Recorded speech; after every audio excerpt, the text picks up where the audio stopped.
Okay, so we wanted to give you an idea of the quality of one of the papers.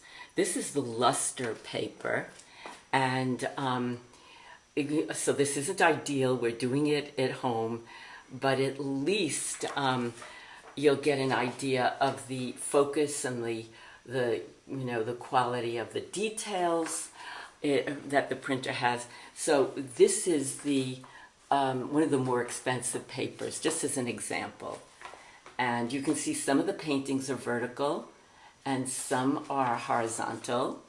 Some are 12 by 18. No, I'm sorry, 18 by 24. And some are a few feet by a few feet, like this one is like 3 feet by 3 feet square. So these are just giving you an example of the photo luster paper, which is one of the choices. And unfortunately, it has a little sheen to it, and therefore we might be getting a little reflection. But there you go.